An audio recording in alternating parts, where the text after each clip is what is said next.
It's mic'd up with Mikie Mahtook. Got the boys in. I got Lloyd. We got Mitch. We got Jackie Boyd. He tried to jump up and he might have knocked it in. Good timing. Let's go. What a start to the Monday. I mean, I'm from Lafayette. My boys would come in and say, oh, God. So me and Joe on the ground. I got Joe in the headlock. And he's sitting there, he's punching me in the stomach, like steady punching me. Here, is everyone sitting around? Who here thinks Ochinko can practice today after having 5 full beers? And he goes, Chad Jones, right? Chad's doing the team. 6 minutes. For 7 minutes, right? Chad's like, no, man, I don't think Ochinko can practice today. And I was like, I look back, I'm like, Jesus Christ. I saw you there. You were more fucked up than me. On the spirit plane had some issues, I think. She was sleep farting. You heard her or you just thought it was her? I sat right next to her and I smelled it. Whoa. What was that? Time for the show.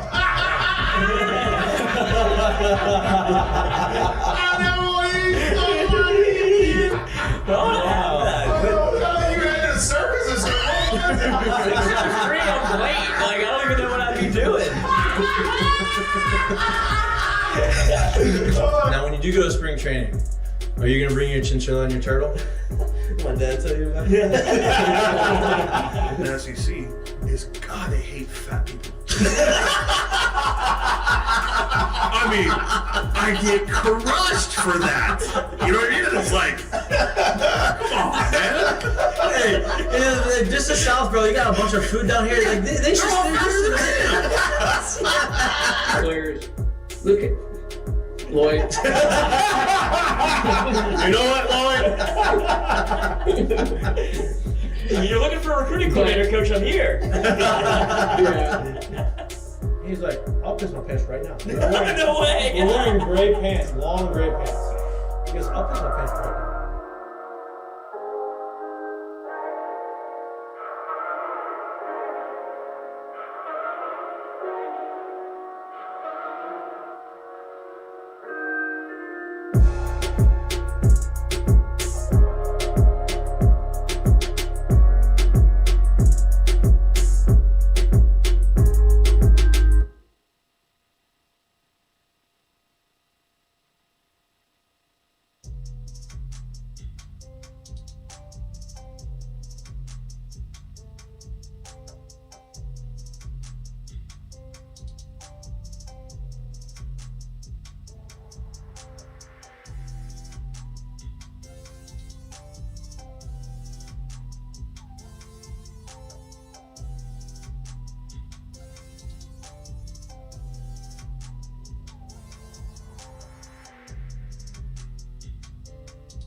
Hello, hello, hello. Welcome back to Mik'd Up. Today is Monday, January 29th. We have a big show for you today. Obviously, we go through the AFC and NFC championship games throughout the course of the weekend. Both America's teams lost. The Detroit Lions was America's team. Thought they were going to win. Did not win. We were real close. Baltimore was America's team? Well, I think it was more about like Who they didn't want to see win? Yeah. Yeah. Baltimore, I don't think anybody wanted to see Kansas City win because they're winning too much and because of the whole Taylor Swift thing. I understand the whole deal. I know one big group that wanted to see you. Yeah, no doubt. I understand. Look, I know the Whole NFL. new fan base. I know the NFL is pretty happy because it's very good for marketing for them. And look, it's Patrick Mahomes. Obviously, they needed somebody to take over the Brady role. He is that guy.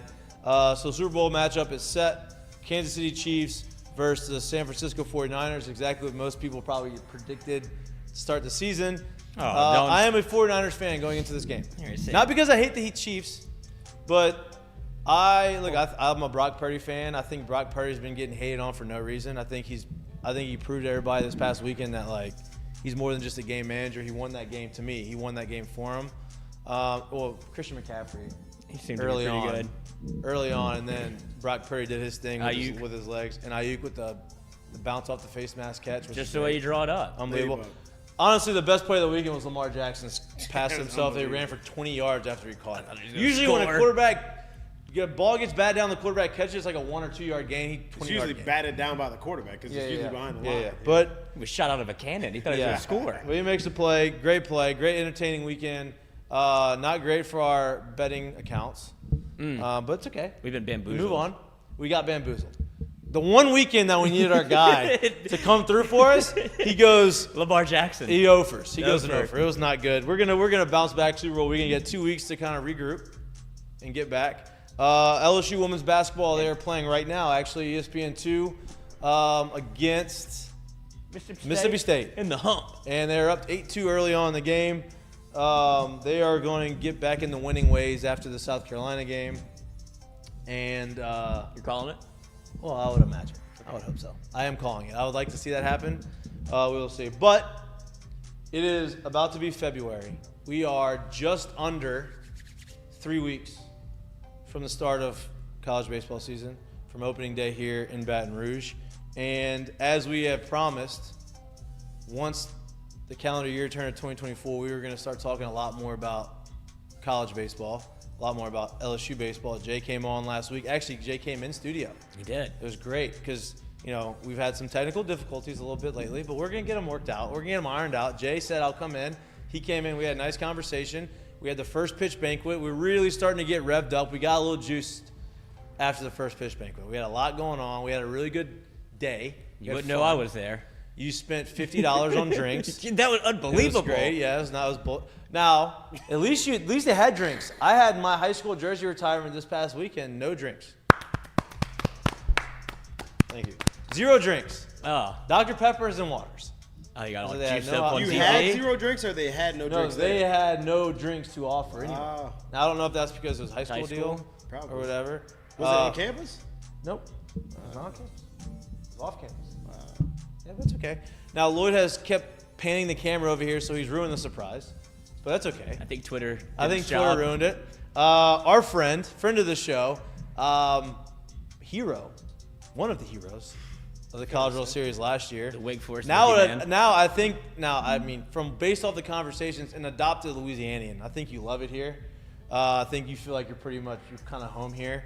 Before anybody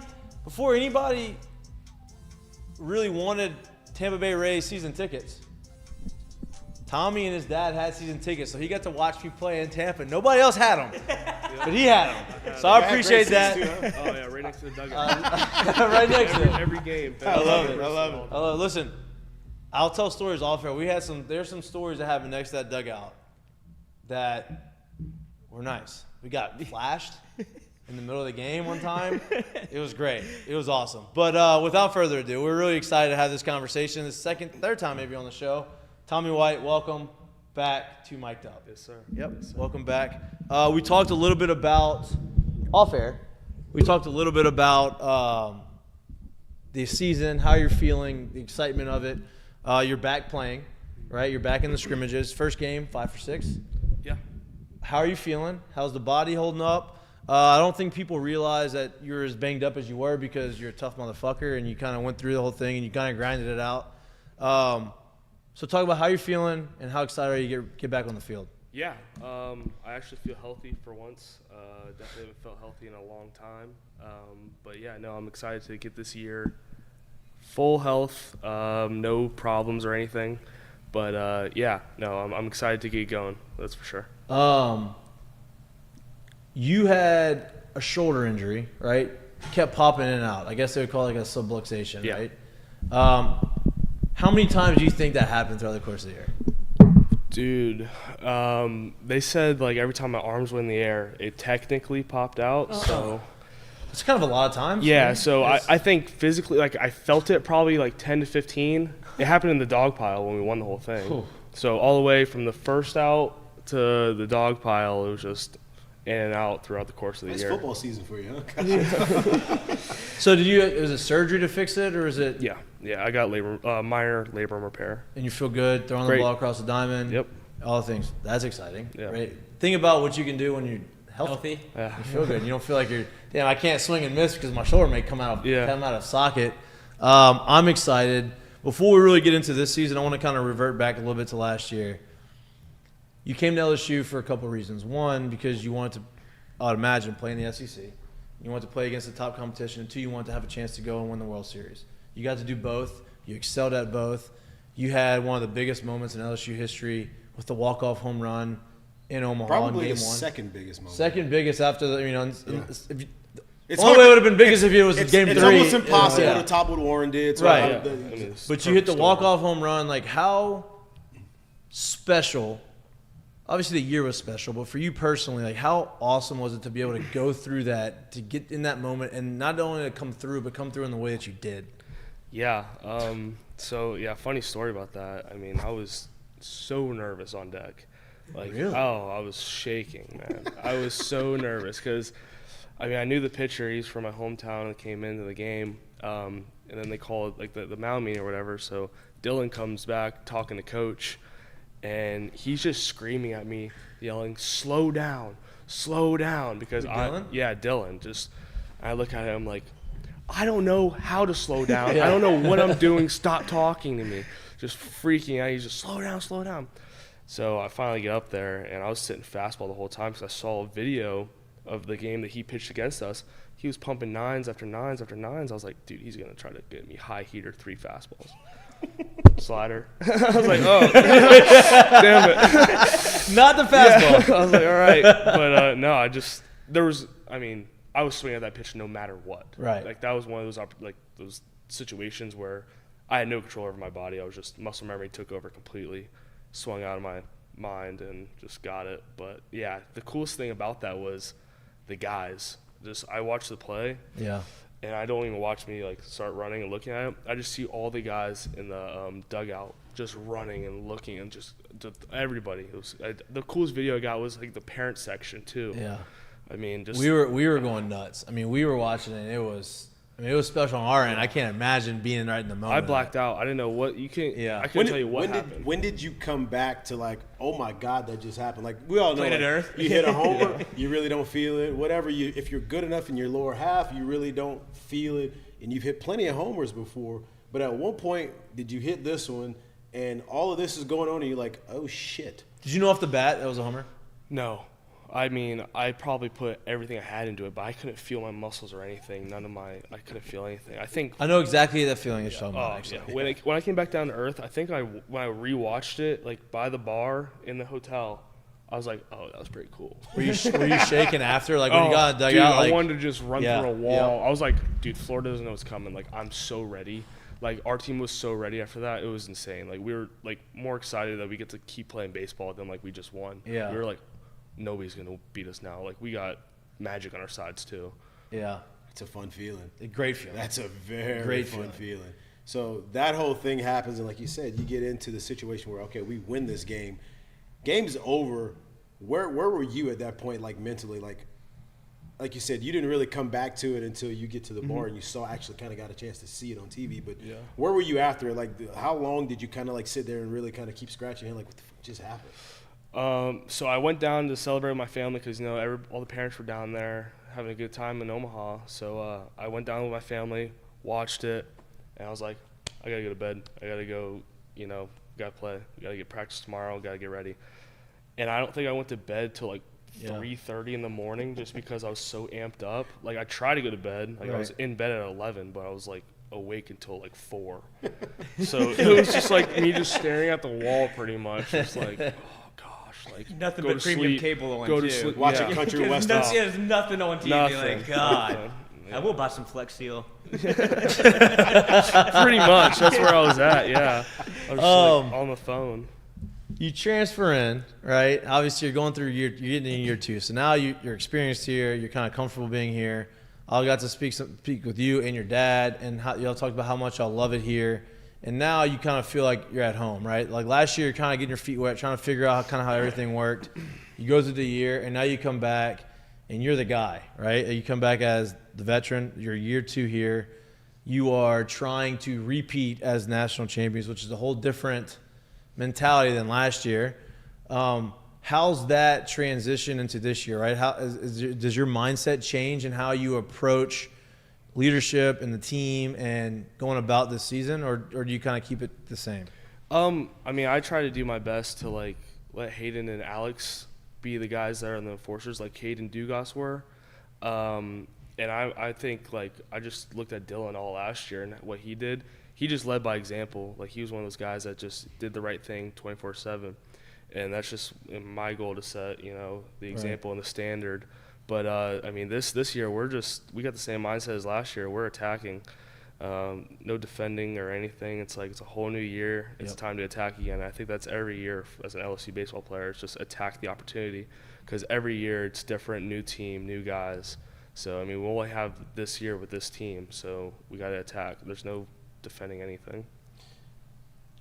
You speak about the transition from year 1 to year 2 at LSU, but year 1 was highly successful, but very, very, very compromised, if you will, physical health-wise.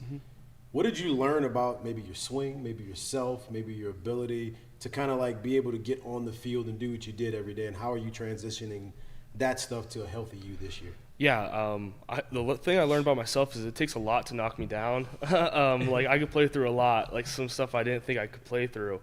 So that's fun to know that, like, in my worst, I can still, you know, grind my teeth and just. And that's gonna come into play a lot in your career, right? Because I mean, you know how it is. You're never gonna be healthy 100% always. Never.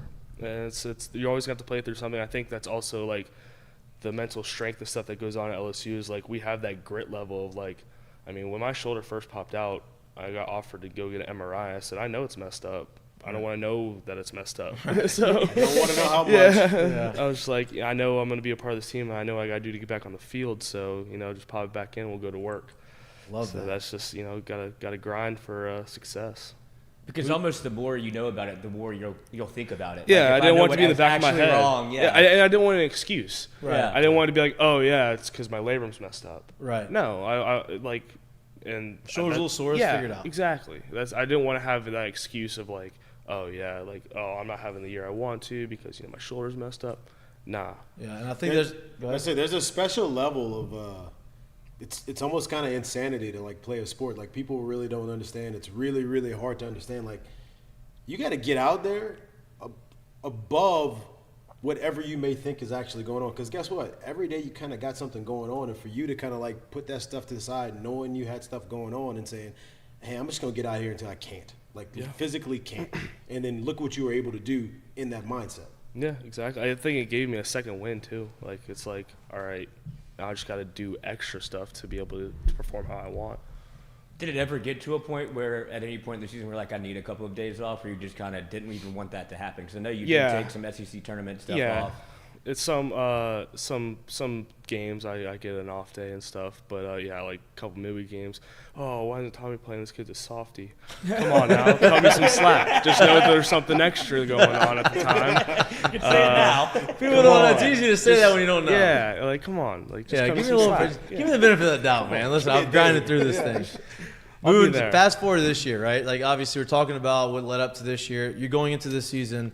It's going to be a different team. You mentioned that every year is a different team. Doesn't matter how many guys you have returning. It's always going to feel a little different because it's a new year. This year's no different. Pitching staff's very deep, right? You have a lot of guys that are coming back. You also have a lot of guys that have transferred in. You also have a lot of highly touted recruits that came in, right? So I think everybody's expecting this team to have a lot of depth, even more so than they had last year on the pitching staff, even though I think the depth, people didn't realize how much depth they had last year until the end of the year when guys stepped up and made some big – but all those guys that stepped up, they're all back, right? So that just adds to it. And then you have a lineup that's a little bit unproven, right? You have some guys in there that you know they're good, and you're around them all the time, right? You've been with them for most of those guys for 2 years. You've seen the way that they work and how they grind, how talented they are. What can fans and what can we expect from this lineup, even though it may not kind of be it may be a question mark right now, but what can we expect from it this year? I think a lot of grinders. It's going to be a different style of baseball. Due to like just the firepower and stuff. But we got the same amount of firepower that I think that we had last year. Just you just knew their names. That's the only difference. But we got a lot of guys that are going to surprise y'all. You're going to sit back and who's that? And it's pretty good. I think it's going to be a household name in the next 2 weeks. So I'm really excited to see some of the guys step up that haven't had the full opportunity of a full season yet. And they're going to just show you all that they deserved it and that they've earned it, and it's going to carry forward. Watching a guy like Travinsky, who was obviously an ultimate team guy, even more so than I think anybody ever really knew, kind of get an opportunity late in the year, take off with that opportunity late in the year, and then come back into this season healthy. How excited are you to watch him and play alongside of him, obviously, healthy from start to finish this year? He is such a great leader, such a great example of LSU baseball. To have a guy like that with that much firepower in his bat, that's got some thunder. Right? Oh, y'all saw it. Holy cow! He's got something special in that bat, and I'm excited for him to see it for a full year. And he's definitely nobody's earned that opportunity more than him. He's always grinded, always a smile on his face. Never asked a question about what to do or how to do it. He just nods his head and let's get it done. He's just a great leader, and definitely a good representation of 8. You have a completely different middle infield, right? You bring a guy in from South Carolina, transfers in. I don't think people were super pumped because they didn't really know much about him. Like, oh, this guy only hit 2 whatever last year, but Jay has been very high on him about his of how good he is defensively and how much progress he's made offensively. You're bringing an outfielder in basically to play second base who has proven himself with the bat and is known to have professional at-bats, get on base, do these types of things. He played a pretty good left field, too. Played some pretty good left field, right? And so now he goes and plays second base. But you also have an outfield out there that I believe is very talented, right? You have Paxton Kling in center. I would imagine he's playing center wherever he's playing. And you got the freshman, Jake Brown, who's been playing really well. And you have a bunch of different options you could put out there. How have those guys made the transition to second base, more defined role in the outfield, and how has Braswell kind of made that transition from South Carolina to Baton Rouge? Yeah, I think going off of the infield piece, starting with JP, you wouldn't think that he played anywhere else. He came in as an infielder, which a lot of people didn't know. He got thrown in the outfield, but he came in as a middle infielder. So he's always played second base. He just had to play outfield for LSU at the time, and he does what the team needs. So his time's now to go back to where he started, and I think that he's going to be a great tool for us, and he's going to have a great bat. Braswell, he's 3-year SEC infielder. He knows what it is and what it takes and how the balls are hit, and he knows he's mature over there. So I think that's also a great tool is what Jay brought in. He wants maturity at that position because shortstop's the leader of the infield. Right. So I think that's a great guy over there. He's nothing but great things. He's definitely going to take us to the next level. And then the outfield, I think it's going to be a no-fly zone. We got so much speed out there. Jake Brown, Paxton Kling. We got some guys that we can put in there, Mac Bingham, Ethan Fry. They're all fast, and they all have pop in their bat. Yep. So I really think that, anything in the air, it's going to be caught and nothing to worry about, and that's going to be a great thing for our staff. No doubt. I mean, I want to get off the field for a second, but you talked about how coming here has been so great to you, and you almost feel like Louisiana's home. Man, from the first time we got to meet your dad and your mom, your parents, you could tell that they liked it. Talking to them progressively through the year and into this season, they love it. How much fun has it been for them to be able to come down here and kind of get to see their boy do what he's done? Oh, it's great. I think my dad, my mom just retired, and my dad's on the bridge of retiring. So this is gonna be the last year. They got nothing to do but just watch me play baseball. Yep. So, I mean, they have embraced Louisiana and absolutely love this place. Not only do I feel like it's home, but they do when they come and they talk to everybody, they see everybody. They just don't want to leave. So it's a great spot, and he feels like. I mean, I'm in great hands when I come here, so it's. Dude, he has the most energy. Every time I see him, I'm like, I could be in a bad mood, and I'll start talking to him like, I mean, you fired me up. I'll never forget. The first time we asked him about like how are you adapting here, he was like, "Oh, I'm surprised. He loves this place." Oh yeah. He was like, he loves the place. See, that was his biggest thing. He was just nervous, like for me, like because I mean, the schools I was at before and stuff like that, like it wasn't that home aspect. I felt like I had to go home in Tampa I was like, I miss home. I can be here forever, and I was here all summer. Yeah. I was here all winter break. I mean, I didn't feel like I had to go home. Right. I was like, oh, I miss my boys. I wish I was going fishing right now, stuff like that. But it's like, I mean, I can call up 20 people right now from Louisiana, and they'll have my back and take me hunting, fishing, whatever I need. Like it's that gratitude aspect to it that is just so unreal. When LSU 6th and 16th of G doesn't really let go. Oh, dude, look, Anthony, we're at Cards and Culture. Anthony Arnall is from New Jersey.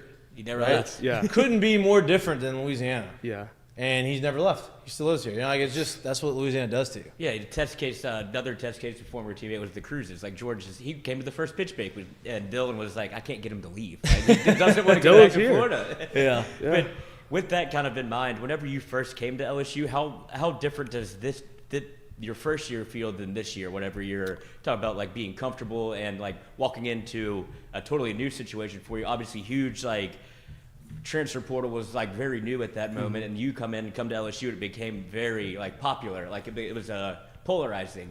So from that year to now being comfortable in Louisiana, how different is this year than last year? Yeah, I think it's pretty cool. Like a couple free meals here and there, something like that. Yeah. It's nice with just the hospitality and stuff, and people inviting me to things and like, hey, come do this. Hey, like my boy loves you. Like, I mean, Halloween this year was awesome. Yeah. I got all these like Tommy Tank stuff. It was just like, whoa, man. Like it's just the impact from, just 1 year has been like exponential. Like I just can't. And honestly, you don't get that anywhere else. No. You know what I mean? Like, not in college baseball. Not even in the SEC, really, right? Like I don't think you could go to Vanderbilt or Ole Miss or any of these other big schools, and you don't really have that same feeling that you have here at LSU. Maybe a little bit, but I feel like LSU and Baton, and I'm biased, obviously, but I feel like down here is a little bit bigger impact than a lot of places realize. Yeah, no, it's definitely a home piece. That's why you see so many guys that like, my roommates Paul Skeens and Alex Milazzo. Like, Paul, he's the #1 pick and he's in Baton Rouge. Right. Dylan, #2 pick, he's in Baton Rouge. Right. So all these guys that have come through the system and everything, they don't want to leave. Like they feel like this is where they have to be, and like that's just this is all they know. Like you come here and then you leave, and this is like all you know. When you're gonna build at the field, you're going to build basically your own spring training before spring training, right? Mm-hmm. All you guys are going to play. That's what happened to us. We had 20 guys working out here in the off season, right? It's like the next generation, all of y'all keep going. Mm-hmm. Y'all are going to have 20, 25 guys all training here.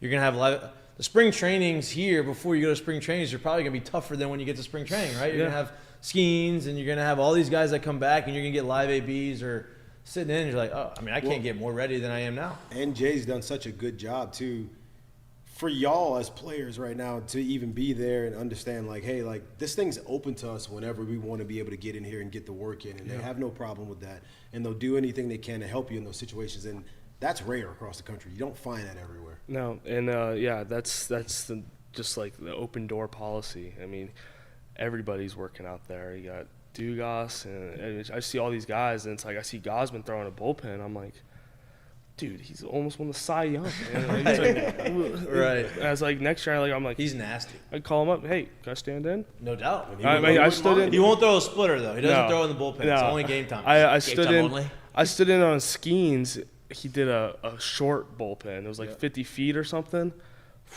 Thank God the mounds aren't 50 feet, I must say, I man. can't What the imagine heck? how hard that looked. Dude, I'll tell you, I was a blink. It was just, all right. I ain't touching that. No shot. Cool.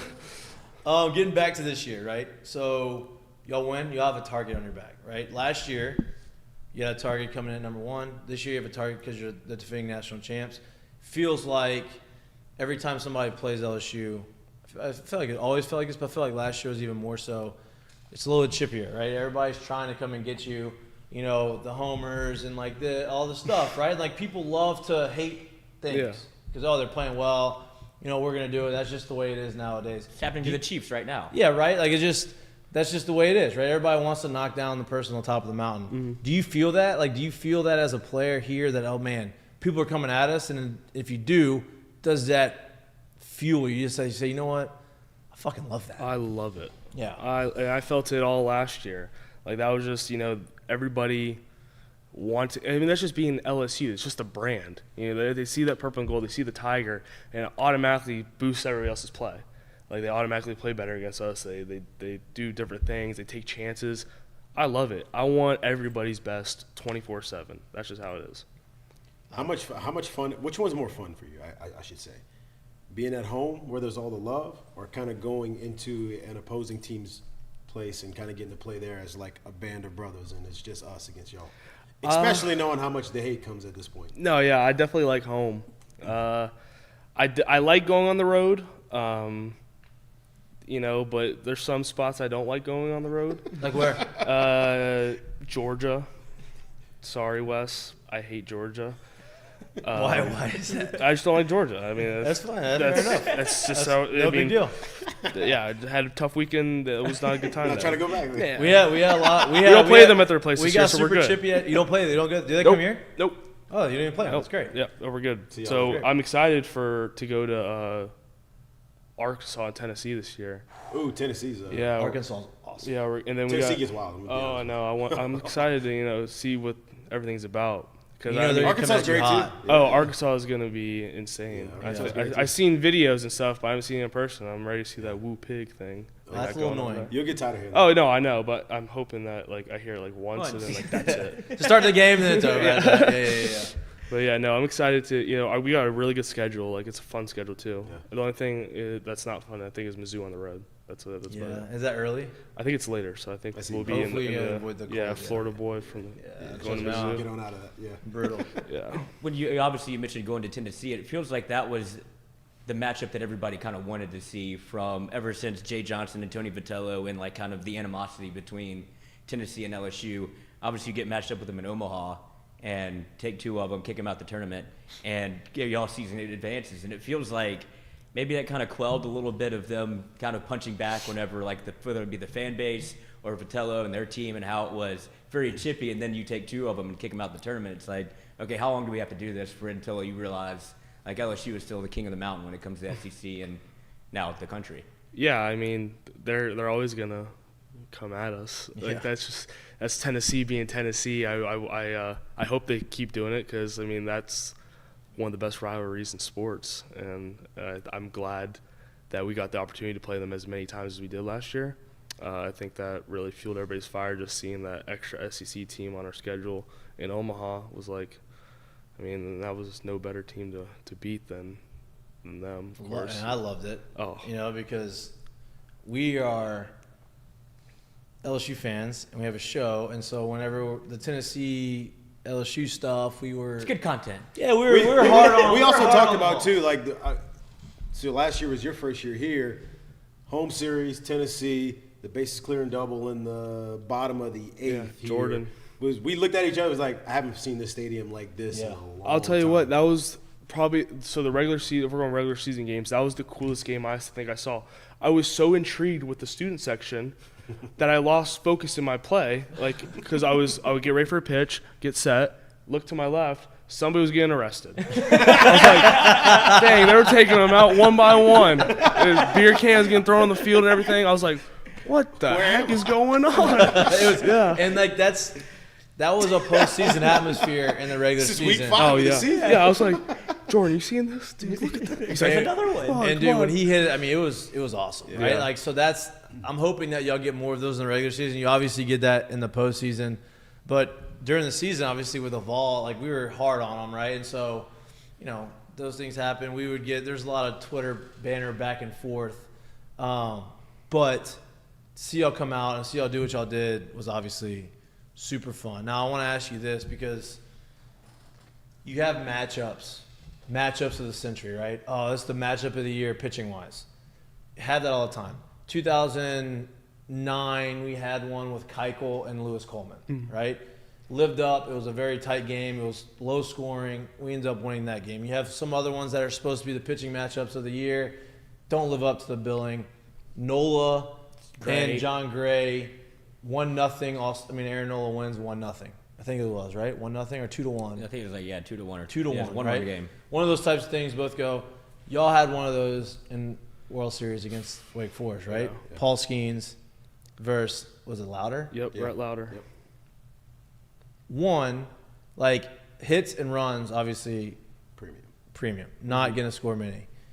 As an offensive guy, you never for me personally, every time, I don't care if the guy's throwing 200 miles an hour, I'd come in the dugout and say he stinks, even though he doesn't stink. You know what I mean? It's just an offensive mindset. Yeah. But obviously, Louder did not stink. Skeens did not stink, and that game lived up to the hype. How was it being in that game, and how important did y'all know, okay, we just need to get him out of the game? Yeah, I faced him at NC State too. He's some pitcher, man. Yeah. He's going to play for a very, very long time. Some of the best stuff I've seen. The way his pitches were good, but the way he just mixed them all. Mixes and he's got deception too. Yeah. But to get a guy like that out, I can't believe they took him out. Dude, he had less pitches than Skeens. I know. That's what we're told. I was like, there's no way. They took him out. Dude. Oh, it's over. Because that was they just stuck to their sheet. Yep. He pitched to the 7th or every single game. That's just how he did it. And it's They were so used to getting W's like that. Yeah. Sorry. Crazy. Sorry about it. How was Omaha? Was it what you expected it to be when you got there? No.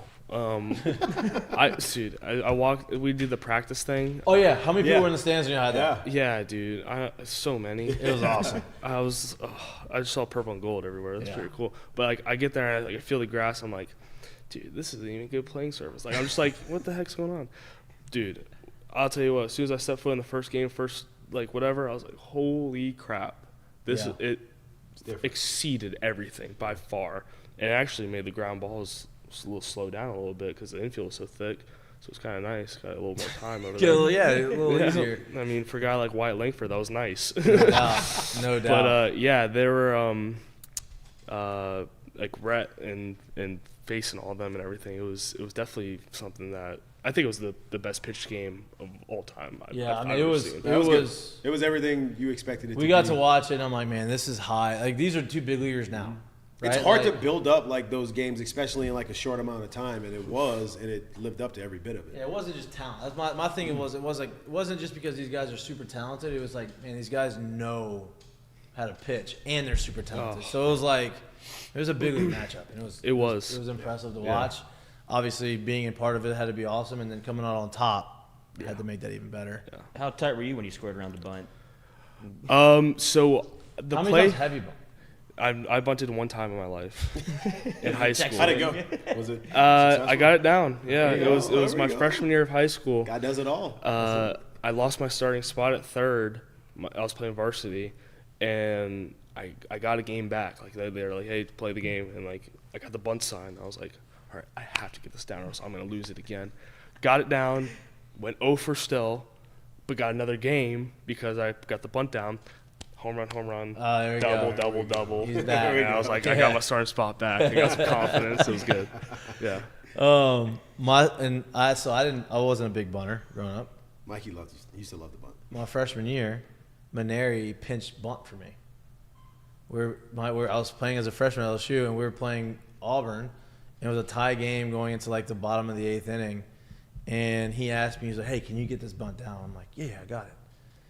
And so then he walks away. Next thing I know, I get a tap on the shoulder, and it's my buddy Chris McGee. He goes, hey, I'm hitting for you. I don't think he believed you. I was like, what? He goes, yeah, I'm hitting for you. Coach wants me to go bunt.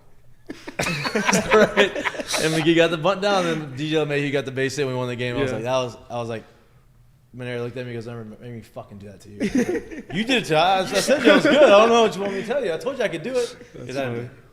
But yeah, bunting's scary, man. It's hard for people. Dude, it's so scary. People think. Like when we do the bunting drills, like it's usually an arm, but then we go in the cage doing real bunting, like it's like with the.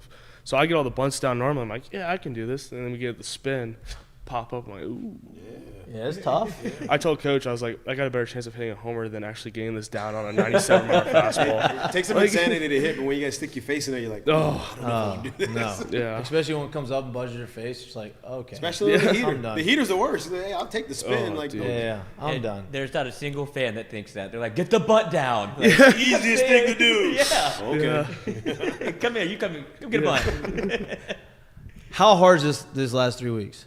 Right? Because, like, no, for you it may be a little different because you're like, all right, I have some time to kind of get my feet back underneath me and kind of get in the swing of things. But, like, for me, for anyone, like I say, if you weren't coming off injury, right, these last 3 weeks when you get back to school is the worst because you're like, all right, I kind of feel like I've gotten back into the swing of it over this last week, 10 days. I'm ready to start the season. Now you just have to wait and you have to wait and you have to wait. You kind of, for the most part, you know who's got the roles and what roles they have, but it's a waiting game now, and you're like, just get going. How hard is this last little two? It's the longest 3 weeks, whatever. Like, as soon as you come back from Christmas break, it is the longest break until you come back. That's for sure. Yeah, it's a dreadful long wait, and you just gotta be patient. Yep. But for me, I need them. I need the 3 weeks. I need No to doubt. get a little extra time to get back in the swing of things. But I can tell, like for a guy like Hayden Dravinsky that just goes yard a couple times in scrimmage, he's juiced up, ready to go. So he's I hitting know. homer still? Oh yeah, He's dude. locked. I know. Yeah, I he's know he wants, like, he's chomping at the bit to get that first game. Also, and this is no slight to you, he is my favorite pimp job in all of baseball. Yeah, well, they had to make the new rules, so I had to stop it. Yeah. So I couldn't pimp anymore. So, like, the one that I hit against in the Super Regional, I mean, I would have definitely thrown the hell out of my bat. But I had to, Omaha, I was like, I can't get suspended or anything. Right. I got to, And Hayden set it has down nice. Hayden has Oh. the one-hand drop. His pitch. carry into his swing, I don't know how he can do that. I don't know either. Like, I swing, recognize, and I'm like, okay, that's a home run. Yeah. He's like, It's I off the felt bat. it. It's literally off the bat. And it's like he does it too sometimes in the cages too. I'm like, how do you know? It's impressive. It's like And today's it's jackpot. smooth. It's like, damn, that's pretty good. It's so smooth. It's so It was when he did it at Ole Miss. Oh my god, Oh, yeah. Oh yeah. That's when I fell in love with him. I was like, dude, that. I was like, Because he's a monster. yeah. And And it's then like, who you gonna tell him something? Or yeah, no? he goes like this to me and Jordan before he gets up in the regional. He goes, I'm gonna hit the Manny. We're like, what? He's like, I'm gonna hit the Manny. Hits it. I'm like, oh my god, he just hit the Manny. Hey, we just That's need to so come on hard here to and do. tell I was like, Dravinsky what the stories heck? over and over and over. Oh, again, yeah. 'cause I was he's a like- living. Yeah, legend. he just came up to me. He's like, I'm gonna hit the Manny. This at bat. Watch, I'm gonna hit the Manny. I'm like, do it, dude. Boom, Manny. I'm like, that's so hard. This That's so guy. hard to do. Not necessarily hit the home run. It's just to, No. to hit it, know it's going, drop it, and do the hands up that you've never done before. yeah. Well, he to didn't even go leave up- the box. His hands were up. I'm like, to go up there and say you're gonna do it too. Like, oh, I'm gonna hit Oh, the yeah. man. It doesn't happen Yeah. 2 at bats later. No, right here. no, yeah, right here. I'm gonna hit the Manny. How hard was it for you to kind of slow yourself down through this rehab process to make sure you get healthy before you kind of get active, and then you get active and get into the full swing of it? Yeah. So it's the first like rehab I've ever had to go through. So I mean, it's been definitely a longer time than I thought it was gonna be. I thought I was gonna be back, a month after, like swinging again. But no, I want to take it very, very smart and very slow. Make sure I'm very communicative with all the trainers and everything, making sure it feels good. But yeah, it's definitely been long, but I'm starting to feel everything back again, and it's starting to feel really, really good. But yeah, no, I'm excited. Last question about baseball, really, before we just kind of shoot this shit. So this year's a little different, obviously, because you just said you're going through a rehab. But going through the fall, right? So technically fall and spring is kind of like your spring training before you get to the season.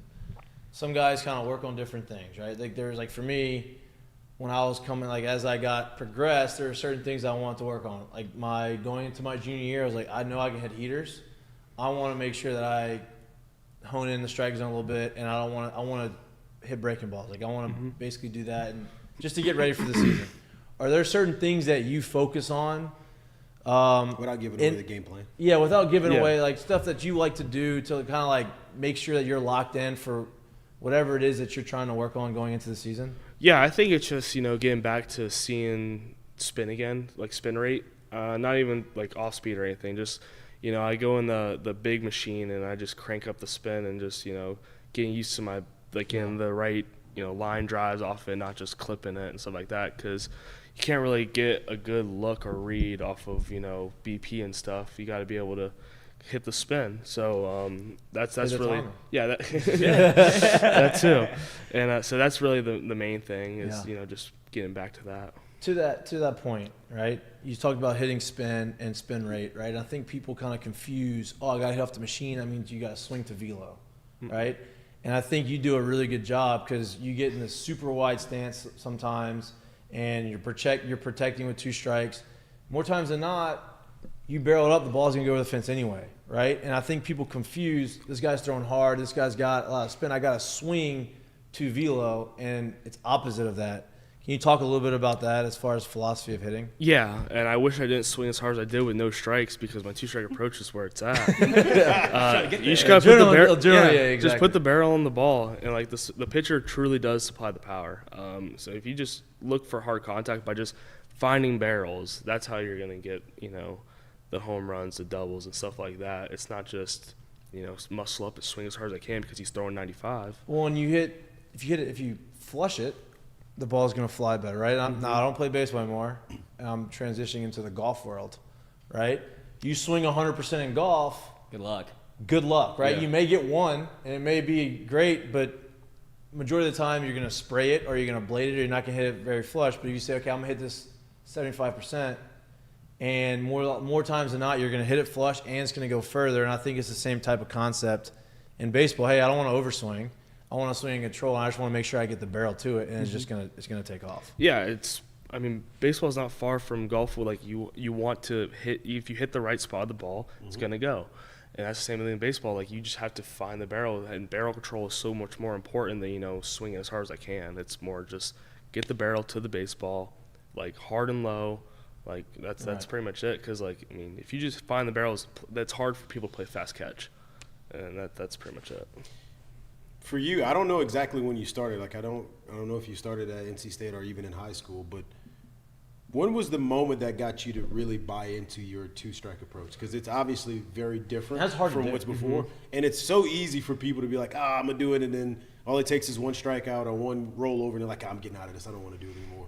Yeah, I think I bought into it like my junior year of high school, which was, people were, what the hell is he doing? It's like, it's gonna look weird, guys. Just bear with me. But no, yeah, I struck out a lot my freshman and sophomore year, and then I fine-tuned it after NC State because I struck out a lot at NC State. So I just tuned some things up in it, but it's more of a mental thing. If anything, it's kind of like a lock-in of like, all right, I'm in my 2-strike approach now. Now try to get me out. You got me 2 strikes. Now try to get the third when I'm in this position. So it's more of a mental approach, if anything. But it just stops my head from moving. It keeps my eyes level with the top of the zone, and I just stay that whole way so I can read the ball better. Has anybody else on the team tried it after seeing you do it? They're like, let me I'll get in the dugout. I'll get in the batter's box and try it for 3 ABs. Yeah, like Happy Gilmore with Shooter Gavin. Yeah, no. And I think people think that, we're going to widen out. It's the small guys who just want to make contact and get singles and just get the ball and play, right? But you do it. You're a power guy. You hit homers. I played with another guy who did it, and Miguel Cabrera, and he was pretty good, right? So Mik'd, when he felt like he was kind of chasing pitches or moving his head, he'd start widening out, no stride, and he'd do the whole pick up his leg a little bit or pick up his heel a little bit, and then he would drive balls to right center field for homers at 200 miles an hour off the bat. And so I think it's a misconception for people to think, I'm going to widen out, I'm going to lose power. No. You may not have as much, but you have enough. You don't have the momentum. You don't have them. You're not gearing up, but the consistency in the barrel. I think that's more important than anything. It's funny that you bring up Mik'd because that was my favorite player growing up, and I was a diehard Rays fan. I loved Evan Longoria, but watching Mik'd, Dude. I always like for some reason hitting opposite field home runs was so cool to me. Like growing up, and watching him, like you see, like when he gets inside fastball, how he just moves that back leg for space. Yeah. Like it's just so unreal. I got to play with him at the back end of his career, right? He was kind of always hurt, but in 17, I was in his hitting group every day. And so, and like we got a pretty good relationship, and like I got to watch him. And he would do things, because in BP he could still put on a show. Like, it didn't matter where it was going, who was throwing, you could tell him to do it and he'd do it. Yeah, but his show's to center and everywhere else. Right. He wasn't yanking anything, right? And so there was a moment or a time where he was struggling, and he felt like he kept coming off everything. And so he said, Poppy, I need you to, I'm going to exaggerate vision. I want you to tell me where all these balls go. And so he gets in his stance, and he finishes, and he keeps his head down, doesn't look at the ball. 5 swings, 5 balls. Detroit's one of the biggest fields in all of baseball. He hits 5 home runs over the right center field wall. If it's 12 feet, he hit the balls 14 feet, and all 5 balls went into 3 seats. So all 5 were in basically the same part of the thing. And he says, Poppy, how was that? I said, what do you mean, how was it? All 5 of the balls went into freaking to the stands. Like, you hear the seats, they just kept getting pounded? That was you. He goes, okay, thanks. I didn't do anything. I just watched you. I go, thank you. Thank you. Actually. Thank you for letting me watch, man. Thank Holy you. cow. But yeah, like that, and that's how he is. And that showed me, I was like, man, you don't have to try to do, he's a special. Like, not everybody's Miguel Cabrera, but you have a little bit of that and say, you know what, I'm going to widen out. I'm going to make sure that I am driving the ball off the barrel, and wherever it goes, it goes. And that's one thing you can control. Yeah, and another thing about that with BP and everything, kids just want to see how far they can hit the ball and everything, and that does not translate into the game. Because if I hit the other day I hit probably 10 home runs to right field because the wind was blowing out and everything. How great is the jet stream? Oh yeah. As a righty, the jet stream is the best. I'm like, see that flag? I'm like, all right, I'm letting everything get deep. People get mad as a righty because it's flying this way. I'm like, oh no, that's way better. If you can hit the ball in right center field in the air, it's gone. It's a different wind from that way. Yeah. But I was like, all my baseballs were like going out and like good round. I'm like, no, I was clipping everything and it was wind blown, and all these fans were like, oh wow, home run. It's like, yeah, but that's just not what I was looking for. And I was like, that's a bad round. It was like the worst BP I've had, and it was just all pop-ups to right. So I just got back to what I was doing, 2-strike approach until I figure out what's going on. Bring back the stride, doesn't work. Go back 2-strike approach until I figure out what's going on. But saying it's funny too, like your 2-strike approach, and a lot of people too that choose to widen out 2-strike approach. If we really broke it down, and you looked at your normal swing to where you end up swinging, same spot. It's pretty much the same spot. Same spot. It's you pretty much getting to the same spot. How I found out what my 2-strike approach was, I just did my stride, I stop where I land, and I just start there. Yeah. So that's stay on my backside. So and get there. You just get there and drop and go. That's no doubt. I read a book and I read a book. I was going to say breaking news. That's what everybody's going to get from this interview. I was in AA, and it was I forget who wrote it honestly, but the Bible. No, the big part of the big lesson I got out of the book, right? It was he was playing in Toronto, and his teammate was Carlos Delgado. And the guy that had wrote the book was not a home run hitter. He didn't hit a bunch of homers. Ended up hitting a bunch of homers throughout the course of his career. But Carlos Delgado would force him to have a home run derby with him every time in BP. But he could not hit the ball to left or right field. Yeah. He had to hit home runs to center field, right? And he was explaining how he was like, man, the first 3 weeks of this deal, I'd get maybe one.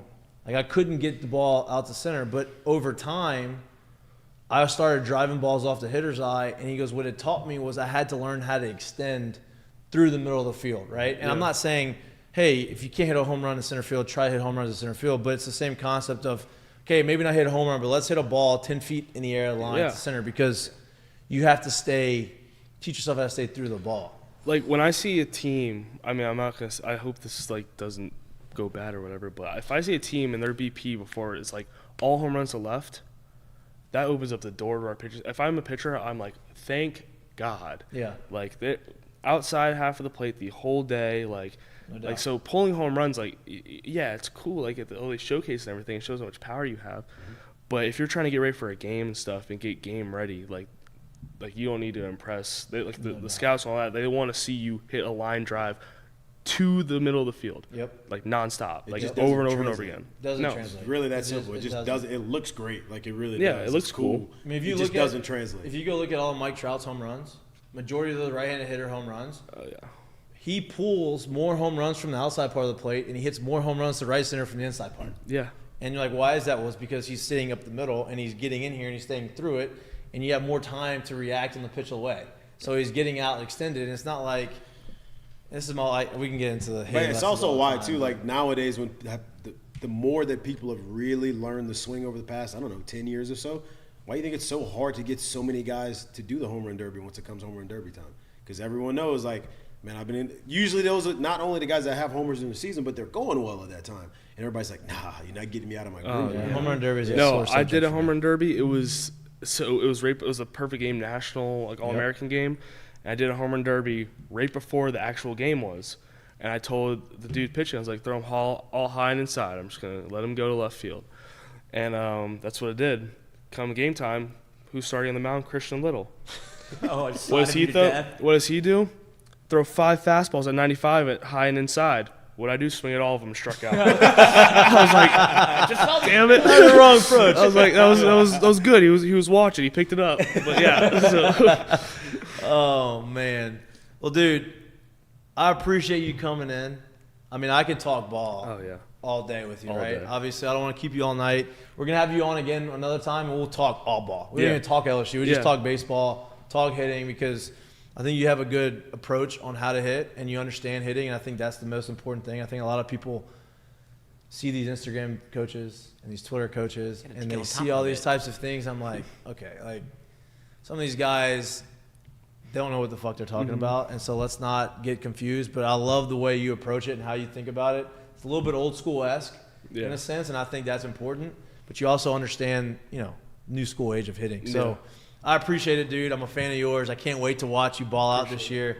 We'll have you on again throughout the course of the year, and obviously you're going to see us a lot. Oh throughout yeah, the game, definitely. so. I appreciate you guys. Yeah, appreciate you, dude. Good to see you, brother. Lloyd, you learned some things. I did. Lloyd hit one home run in high school. High school grand slam. the day after prom, we had to play at 10 a.m. They tried to jive us. Number 1 team in 5A. Snuck a little grand slam on for the one and only. Appreciate you, dude. Thank you, man. Thank you. Yep, always, dude. Thank you. He's got a couple more than me. He's got a few more Just a home runs few. than you. I'm not done yet. No? Softball, maybe. Maybe. Boy, he's going to have a big year. Yeah, you will. You can tell he's way more comfortable this year than he was last year. Yeah, that's what I was trying to get at. Yeah. Like, just in here. Yeah, that's what you're saying. Like, we were talking, I mean, even at the first pitch banquet, me and Jared were talking to him and his dad. And his dad's awesome, right? Like, his dad. All the dads are awesome. Yeah, and, like, we got to build a little bit of a relationship with his dad last year. I mean, Tommy at the end of the year was giving us these huge hugs at the end of games and stuff. But, like, he came up and we had these conversations with him.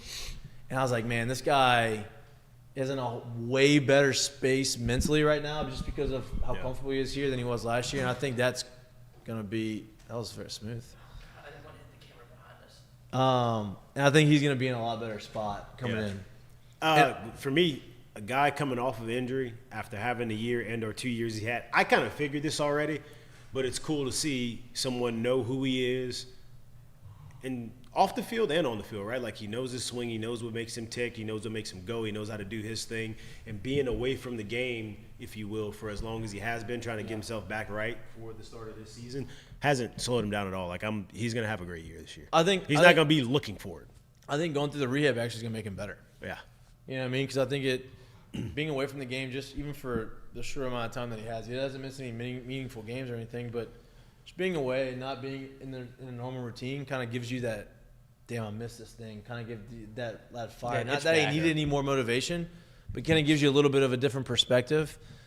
When did he technically hurt his shoulder? Do we know? early in the season. Early in the Remember season. when like it was the dive. At Oh, third or yeah, something. yeah, like very early. I mean, he had hurt it last year, like Yeah. before he came to LSU. Right. And he had that dive, and he missed like a week. Remember? Yeah. He It was a missed, dive like- back to first. Yeah, It was in the tournament, Yeah. right? In the tournament in Texas. I believe so. Yeah. It was a dive back to first And base. so he missed the rest of Yeah. that weekend. Maybe not Texas, whatever it was. He missed the rest of that weekend, then missed the midweek game. It was right before SEC, I think. Maybe not. Anyway, he came back and played that Friday or Saturday. Yeah. And then he toughed it out. But, like, being away from the game, being away from the field, I think gives you a different perspective. So he's going to be in a good spot, at least in my mind this year. I think you can tell by the conversation that he's ready. And The part I love about it, too, is, like, he's going to be in a great spot. And I love that we were still able to bring some guys with some seasoning, some veteran leadership that's still going to be able to be in the lineup behind him, protecting him. He's going to get all the pitches still to hit. They're going to have to. And guys in front of him are going to still do their job. Like you saw him. He was excited. Like, he knows what's on this team this year, and he's not expecting a drop-off. And off air, he was very high on Paxton Kling. He said Paxton's swinging the shit out of it. He's got his mind right for the season, and he's running down everything. So I think that people are nervous about the offense, and I don't think he should be. I think the offense is going to be just fine. Yeah, there's some. And first of all, if you think Tommy Tanks is who he is as a hitter on accident, listen to how he talks about baseball and how much he actually is like a student of the game, where this isn't an accident.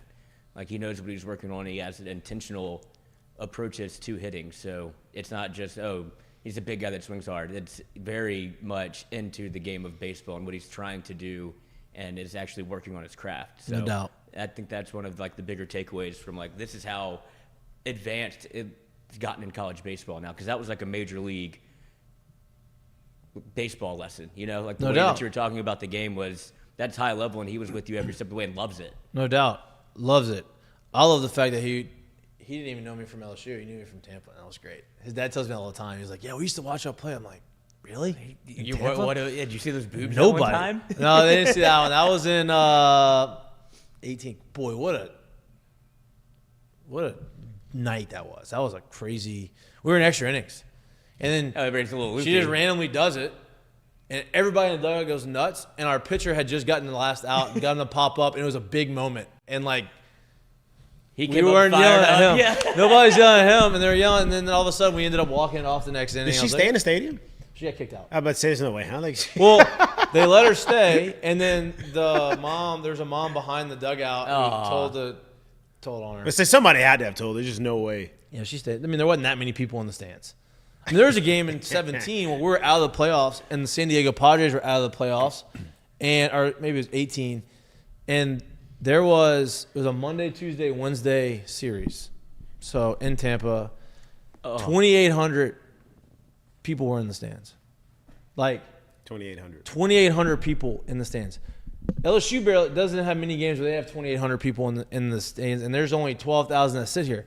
There's 30,000 that sit That's in what I was the. about to ask. And it is. Hell, God, it had to feel Boy, it just was barren. You could hear everything. It was almost like COVID. It was like you could hear everything. I got in there to go watch Aaron pitch last year. Aaron Nola pitched last year there, mid-season somewhere. His one around there, Tampa like was July. good. Both of them were Tampa good. was still good. I think they were still probably in first at the time. Obviously, the Phillies were still good. Weekend. Actually, I don't know if it was weekend. Doesn't matter. Not very full. Not very full at all. It's crazy. Yeah, it's And that's nuts. what that's what you get with LSU, right? Like, that's part of the selling point is you get to play in front of 12-5, and Every now game. for like if you're Skeens or Cruz, you're going to go to minor league parks and be like, what? I think that's the deal. biggest adjustment being a part of LSU. LSU could add 5,000 seats to the stands, and they would fill that out. Yeah. You know what I mean? Like, Oh yeah, for SEC games, That's absolutely. That's one of the biggest adjustments playing at LSU and playing in the SEC is the atmospheres you get here.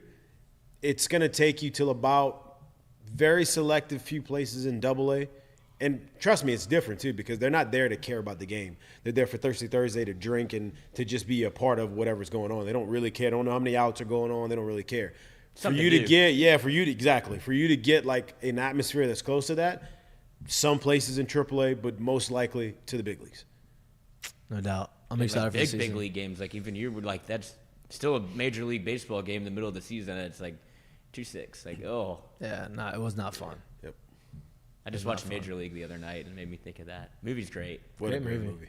What a great movie. I'm excited for the season, man. It's going to be a good time. Hopefully the weather cooperates for opening weekend, but I'm excited about that. But Did you see that Broswell piece that was written up about him coming off of the media days? Where he was talking about Broswell coming in and playing shortstop, and obviously everybody knows about the glove, but it's been the offensive output that I think is going to surprise some people, because if you're just looking at the stat sheet, like, nobody was very impressed with the name, right? Whatever he came in, it happened during Omaha, and I think a lot of that is because of how the transfer portal works, right? LSU, he's the first one to get, because you're waiting for Jay to do something incredible, like bring in a Tommy Tanks, where it's like, oh God, they're running it back already. And if you look at what the article says, Broswell was like, no, I took it so fast because I didn't think he was going to offer me. Like, I was happy to be in the portal. I get the call and I see the number. I'm like, oh yeah, I'm committed. Yeah. Like, I wasn't going to let him offer anybody else. Right. And so he gets here and he says, the way that he met with Jay the next day, and they talked about breaking down hitting and his swing, and he's already making changes. He's like, I'm already hitting more home runs this fall than I've ever hit at any point in my career. Well, and that's what Jay, happening. and that's what Jay said when he came in, right? Jay was like, I knew he was a really good shortstop, right? And he had experience, but I also felt like there was more in the tank offensively, and he felt like I could get. He goes, I feel like I could help him and get that out. Not saying that he's going to be a 400 hitter, but I felt like he had more in the tank than he was actually showing, and you're obviously seeing that. So obviously he's got to do it in the game, but I think he's given Jay a lot of confidence up the middle, which is huge. Yeah, he said he was a big throw the hands guy, and that's what he learned from his travel ball coach. And then Chief got a hold of him. He's like, "You're not using your lower body at all." Yeah, and the lower body is the biggest the thing. engine. Yeah, that's the biggest. So that's been the biggest change. I mean, throwing your hands too, it's such a you're basically sword fighting, right? Like, It's a weak swing. How accurate can you be if you're just throwing hands? Like, I might actually touch the ball a good amount, but how much am I touching it on the barrel, flushing it with authority? It's tough to do when you're just throwing hands. And if you're using your legs, the hands just kind of get thrown anyway on accident. Think about anything that you do athletically when it comes to throwing and throwing a punch, throwing a football, throwing a baseball. The hands are the last thing to come through. So why all of a sudden when we get even swinging a golf club, the hands are the last thing to come through. So why is it that the hands are what we want to throw first in baseball? That doesn't make much sense. Well, let me ask you this: what's the biggest muscle in your body? Not your hands. Not your hands, not your arms. Not your arms. What's your biggest muscle? You think? Your brain. Your ass. Oh, Your glute. your glute.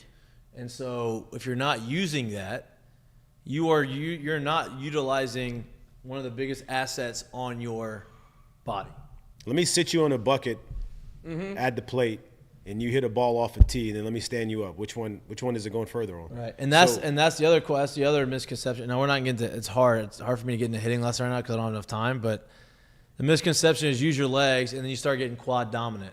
That's not right either. No. You want to use the backside. You want to use your ass, and you want to use the back part of your legs, because that's what drives a lot of the power, and that's going to give you a lot more juice, and that's going to give you more consistency in your Juice, direction, consistency, all of that stuff. Yep. Yeah, so his ground ball rate was over 50% in each of his first 2 seasons against SEC competition, and his pop-up rate in 2023 was 0 for Broswell. So Yep, that's him part of getting it up throwing in the the air, that's part yeah. of throwing the hands. He's like, and they probably say, say, hey, like, you don't have any. sword fighting, you're just- Well, and that comes from you're not having a lot of power, right? And so you're not hitting homers. So the coach is saying, no, hit the ball on the ground. Yeah. Just make contact, hit the ball on the Yeah. ground, because you're not going to drive the ball over the fence. Instead of saying, well, why are you you're bigger than that. You should have more power than you're showing. Why aren't you having more power? Oh, because you're not using your legs. Let's fix that. And not even just homers. Maybe it's a guy going through a rut where he's struggling and is literally either striking out or not, or just missing pitches. The easy thing to be is say, hey, just throw your hands at it. Just put and barrel on it. now you start thinking of just putting the bat on the ball, if you will. Yep. I'm excited about baseball. We're building up. We're building up. We got a couple more weeks of build up, and then we're going to be there. Opening weekend is just under 3 weeks away. It's 2 Fridays. It's not this Friday, not next Friday, but the Friday after. So 3 Fridays away. It's going to be fun. They're going to be the first game of the season, is the first game as the defending national champ. So we'll get to that. Lloyd, how are you feeling Okay. about So January, we are now 18 days away from baseball. Just under 3 weeks. Yeah. How do I feel about? This past weekend, Yes. and our guy really screwed us up. How are you feeling about that? The only saving grace from that is I took some matters into my own hands. Obviously, You made so some of your own some- bets. Made some own bets, You but did what you did what got you there. yeah, I went back to my roots. You know, I lengthened out. Yep. Found my 2-strike approach because there was 2 strikes. Yep. After we posted in the group chat, obviously we're talking about the, betting AFC NFC Championship weekend, and there's a guy on Twitter that posts prop bets, and we've He's been been writing. great all year. He's been unbelievably hot, and then we're talking about it before the game, like what are we gonna bet? We have a little group chat, and I was like, I'm taking all of these picks. Nobody judge me. And then 2 hours later, I'm like, he lost all of them, 0 for 6. I was like, let's get back on the wagon here. But the saving grace is when you bet before the year, which is something I've had some success with as a soothsayer and in the future. I know I have a future on the Chiefs and the Niners, both of which are in the Super Bowl, so we'll get some of this back regardless of what happens. Let me ask you this: Had Brock Purdy rushing yards. Did you? Yeah. He I'd crushed say you must have that. been way Yeah. over on that. I also had Lamar, who didn't feel like running the ball, I guess. So yeah, that was kind of crazy. I feel like the game plan for the Ravens was very off. Like it wasn't like they didn't have one. It wasn't like they didn't have a ton of success running the football either. Like they didn't run a lot, but they were averaging like 4+ yards a carry. But that's the thing. Like they stopped running. They usually That's what I mean. all year they've been literally just pounding you to death and beating you, and then Then the big plays come. and not even like huge plays, just big enough to just piss you off. Here's 30. Here's 25. You know what I mean? Because that defense is so good, and then they just kind of – I feel like the game got away from once the weather got bad. It should have turned into, okay, let's get back to our roots here and run the football, and it just never – like Lamar – they didn't – I think they had 4 designed runs for him all game, and it feels like there's a lot of times Lamar could have dropped back and took off, and he just didn't do it. It seemed like he wanted to prove a point that he's a passer. Like he really wanted to like use that stage as the opportunity to be like, I'm going to go 21 of 30 and – like show the world that this is how I can beat you both ways, and it just never matriculated. Because even with all that said, they still should have won if you don't have a Zay Flowers fumble into the end zone, and then he breaks his hand, I feel like, on the bench, and then you had just every penalty under the sun that you could have gotten defensively, they managed to do. Like Travis Kelce played them to a T. Yeah, dude. Travis when the playoffs happened, Travis Kelce and it's Puts just the cape on. But You know he was what's able to crazy? get like personal fouls and like after the whistle stuff where it was just they totally took No, Baltimore out of their game. I get it. Like, people are mixed on this. I don't think they should have called a personal foul for taunting. Like, I On get Zay? it. I get it was taunting, but like, I don't know. Just leave it. It didn't matter because he ended up having a chance to get in the end zone and fumbled anyway. But like, I don't know. Like, it's an emotional game. What people didn't see is that what was it? Snead that was on top of him, like he was like twisting his ankle whenever he was like got up to tackle like out from tackling him, so that's why he shoved him down, and they turned it into it's spinning the ball. Like they've been spinning the ball since the 90s, guys. Yeah. Like it's not some new thing Yeah. that is all of a sudden a penalty, but that was it was a couple of those things that always seemed to go the Chiefs' It was way. disappointing that they didn't win. I wanted them to win because I do like Lamar. I thought he was playing great, and then you Won go the to the other. fentanyl bowl, Huh? Won the all fentanyl team between Detroit City and Baltimore. Yeah. I mean, those are two. Yeah. Good. Send them to Las Vegas. Well, then you got God. then you got Detroit, and you got Detroit game where you're like, oh, this is great. Detroit get off to an unbelievable start. It was 24-10. It was 17-3. It was 21-0. Yeah. They were up 17 at the half. I 17 believe. at the half. No, it was up that's what it 14-0. That's what it was. Then it was 14-7, and then it was 24-10. And the Lions had an opportunity to kick a field goal and go 27-10. They don't. They go for it on 4th down. They don't get it. You know, obviously there was a lot of conversation and controversy on them not getting the points there. They end up laying an egg in the second half, not scoring any points. San Francisco comes all the way back. Brock Purdy, who is a game manager, apparently, goes and does his thing, runs them and throws them back in the game. Like, that game was won by Brock Purdy. Absolutely. And the Lions had an opportunity at the end. I thought they got the onside kick. But then it was too short. It would have been a penalty anyway. Yeah, but that's as close as I've seen anybody convert this year. Yeah. You got the big bounce. And of course, it's Kittle that recovers it. That man is everywhere when you need him. And then, of course, you get Eminem with the Double birds. from the suite. The 8-mile finger, Yeah. too. Yeah. Like, that's his way to do it. He, like, almost invented it. No doubt. You got the side cock. Disappointed, though. I wanted Detroit to win.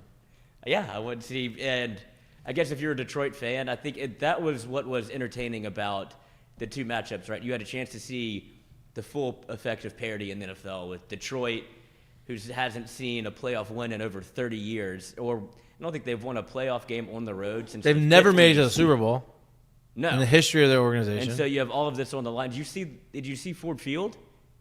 Like, awesome. they had an entire 35 or 45,000 people at Ford Field watching the game. No game Watching was an away game. the game was wasn't not played there. at Ford Field. Watching an away game, yeah. Yeah. I was kind of torn, man. Like I wanted to see Detroit win, but I've been singing much like I had been singing the Jim Harbaugh to the Chargers. I've been also singing the Brock Purdy praise the whole way. So I kind of wanted to see that because I really wanted to see people just kind of eat the words they've been saying about him. Because I've kind of like looked at it the whole time like the only reason why y'all don't want to give this man real love right now is because you saw Tom Brady do this thing and what it turned into. And nobody wants to say, oh, this is the next Tom Brady. And that's very fair. That's very, very fair. But to try to take away what he's done this year has been crazy. So I've been singing that the whole way. So I was kind of torn. Between now people are trying to talk about Tom Brady. Now people are trying to say, oh, if you had to give me Tom Brady or Patrick Mahomes, I'll take Patrick Mahomes. No questions asked. No doubt. I'm like, okay, listen to me.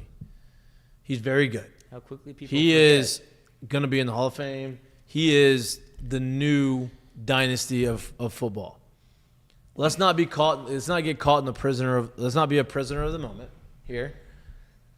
Yes, what he's doing, if he continues this trajectory, he will be better than Tom Brady. And to this point in their careers, he has been better than Yes. Tom Brady. Right. But we can't just give him that yet. Can't just give it to him. I mean, there's a longevity piece of this. It's like, hey, there is a stretch. Tom Brady had two stretches of his career. Yeah. The early Tom Brady, where he did had those Super Bowl wins. Then they had a gap. Well, he was still good, Tom Where he Brady, was still but he good. wasn't winning. But he wasn't winning. And that gap, realistically, if we're being honest, people were saying it was Peyton. Peyton was the best quarterback. No doubt. In that People gap. were asking for Tom to retire. Yeah. Before like 12 or 13, whenever it was, and then he went through the next stretch. He started winning Super Bowls again. So like the longevity thing I think matters. I think what Mahomes doing right now is unbelievable and it's unprecedented and it's the best quarterback up to this point in their career. But Bar none. we have got to let this thing play out. You can't tell me right now, oh, it would take Mahomes over Brady, bar none. I get that part. Now, I think this is going to be a really tough test for them with the 49ers. Like, I think the 49ers match up really well against them. If Kyle Shanahan doesn't win a Super Bowl, he might off himself. If he gets to the top of the mountain again, and It's a rematch of what, 2020? it was Mahomes' first Super Bowl, right? Was it 2020? I think so, because 19 was Mahomes' first year as a starter, right? Which was 2020 Super Bowl. Yeah. 19 was his first year or 8 or I think 19 was his first year as a This starter. is 6 years straight that they've been to the AFC Championship. 7th year in the league. 2020 Super Bowl. 2020 Super Bowl, so the 2019 season. Yeah. Right? So the Super Bowl was right before COVID. That was the Super Bowl right before COVID. That was a rematch. This is a rematch of that Super Bowl. That's when Jimmy G. By a yard. Yeah. It was a great Super Bowl. Was it Emmanuel Sanders that was wide open? Just missed him. How about CJ GJ? Oh, called a shot. Second The wave quarter. at halftime, second quarter. Boy. You see- And then Debo. Debo had a good game. Would you see what Debo said after he screenshot it and tweeted it that night? He's like, somebody go check on their man. Like, somebody go check on little buddy.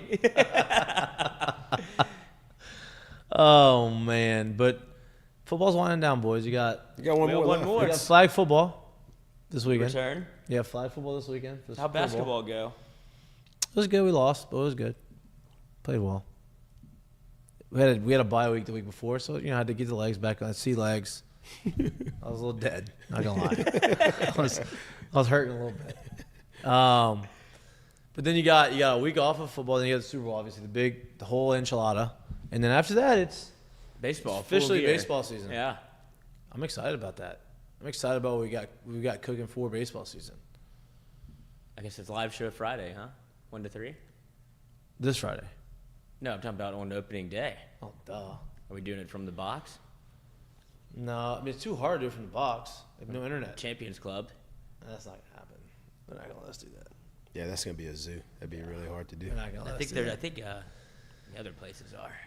Huh? I think some of the other places in town got Their credentialed.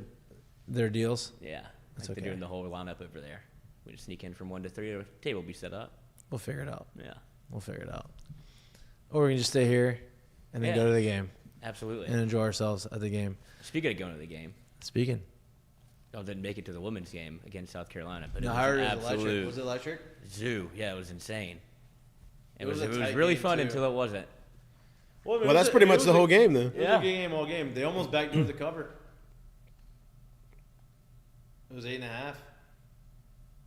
But yeah, they lost about what South 5. Carolina almost. Yeah, ruined yeah, the yeah. cover. Like if you bet, I mean, depending on how you bet. Yeah, but you wanted that obviously money. bet I wanted that money line bad, but Huh? you could feel it. You could feel the momentum swinging in the other direction. It felt like LSU was running out of gas because it Well, made the whole second half, right? Yeah. Like they were, LSU was up by double digits in the first half at one point. yeah, Correct. and they were going into the third quarter with a 10-point lead. Yep. And so you start to see it get creep down. Like the leads start to get lower, like closer. Then all of a sudden, I couldn't because I was at the where was I? You were getting retired. Yeah, that I was doing that, so I couldn't watch it. Thank you. But when I was watching like the highlights, you saw the end of the game, and LSU was down 67-70, and Van Lith hits a 3 to tie it 70-70. And you're watching the highlights, you're like, oh, okay. Like I didn't realize it was that tight. And then the dagger was the 3-pointer to respond to Van Lith's 3. A short-lived excitement. Yeah, that was tough. But shout out to the no baby powder. Shout out to the PMAC though. It was an elite environment. Everybody was bought in. A lot of South Carolina fans were there too, and they were talking. A lot of warm bodies bet. early too, huh? Now, Angel Reese found out was a big deal. Huge, That was the deal. huge. That was the deal. I tell you what, she's been good here for long enough that you forget how important that she is to the team when she's not in the game, and it was very obvious how much it hurt them at the back stretch of that game without her. Yeah. Now, I know some people are saying, "Oh, the fouls were controversial. They shouldn't have been called fouls." Not saying I disagree, but in that moment, with 4 fouls, you just gotta Let her walk. can't put yourself in a position to where you're gonna get that cheap 5th foul call. Yeah, that just was let it happen. but that one was a foul. There were some other calls. No doubt. It felt like when the second half started, the first half was a track meet. Like they were letting them play. There was no really calls on either team. And then when the third quarter started, the whistle started. Like it was very evident that they didn't want the game to get away. And they're like, we gotta. I think- it was chippy already, so they were trying to, I guess, rein it back in a little bit, and it just felt like it took away what LSU was doing well, which was playing super aggressive. They weren't thinking; they were just playing ball. Maybe I shouldn't have said anything I about know that. that. You do that all the time. You mush so many LSU games. Mush so many. Yeah, you almost mushed the basketball game. When? The one that we bet on the last time we won. We won. We didn't mush it. I Yeah, won. huh? Almost doesn't count. But I brought that up because of this game. It seems like it's still it's like after LSU plays Alabama in football, yeah. where it's like it's built up so much, and you're like, okay, you're catching us at the absolute perfect time if you're Mississippi State. I will say this though. I think LSU proved that hey. We can run with anybody. Yep, exactly. That's the best team in college basketball right now, and we're right there neck and neck. Like 6 points could have been, might as well just been 1 point, right? Because 2-possession game, end of the game. It was a tie game with a minute left. Yeah, it's everything you So- could have asked for. Yeah. And one of your best players was out of it. So Yeah. she stays in the game. Where are you then? What quarter is this? Third quarter? Third quarter, LSU down 5, 60-55. The third quarter's kind of been a bugaboo. It used to be before Joe mushed it. It was they were the best team in the country in the third quarter. Like Oh, spin? This is where they ran away with basketball games. Oh, see, that's tough. Oh, get a rebound. Okay, someone's gonna hit a 3 here. It would be Kick it. She's open. Nice look. And 1. Nope. Get these Okay, stats. can we get the ball in the goal into this cylinder, please? Looks like they're at the fair. Yeah, it's the oval. If anyone's oval wondering, round. I can see none of You this. can't so. see none of it. I know. That's I why know. Mikey's working on his play-by-play chops when he gets in the booth. You and How much is the WC, line gonna move in 2 weeks for the Super Bowl? It's not going to. It's already moved a little bit. I know. Sorry, 2.5. 49ers opened at 2.5, and now they're 1.5 point favorites. You think it gets to a You think it flips the other way? I don't know. I find it odd that the Chiefs have been the underdog in every game in the playoffs this year. They have been. Well, they've never played on the road before. Right. still Patrick Mahomes, Right. what you saw, and then he got into it with Justin Tucker. The Chiefs Yeah. are playing into this narrative of like not being America's team anymore. Where Well, they're starting to be unlikable. Don't do it. We'll talk about that later. oh, okay, Okay. You want to get to that? Sure. Why It's- not? come on back this afternoon. It is the afternoon. I meant now. You know what movie that is? Nope. School of Rock. Good movie. Thank you. Good movie. I'm not. That's not one like very quotable for me. That's a great movie. I just don't think of it when I quote movies. Yeah. And there's a lot in there. And if you next time you rewatch it, give it a I'm gonna turn your give quote it. brain Yeah, on. yeah, yeah. I like that. That was a big baseball trip in the car. Like that one was in the rotation. Have you? How's the Reacher? How's We're season 2. He somehow got bigger. How enormous is he in season 2? I think. You don't think when they greenlit that thing, he was like, you know what? Bigger and better, baby. I mean, he is. Now I can prepare. He is unbelievably big. Have you? There's a show on Netflix where there's like I don't know, but he's like a half gorilla, half man, and this is what he looks like. He's wearing like a suit, obviously. It looks like this Reacher put on like a muscle suit. He didn't. His head is so tiny now. Yeah, and the proportions threw me off because I jumped. crazy. I went from 1 to 2, and I was like, "Whoa, It's crazy. Okay, this season's probably going to be more action, if There's that's been possible. action. Been a lot of action. Not as good as the first season, No, but it's still good. but it's still Entertaining. watchable. Once you're in it, you're in it. Yeah, it's entertaining. I knew that's how it was gonna be. Yeah. All right, let's get to the seggies.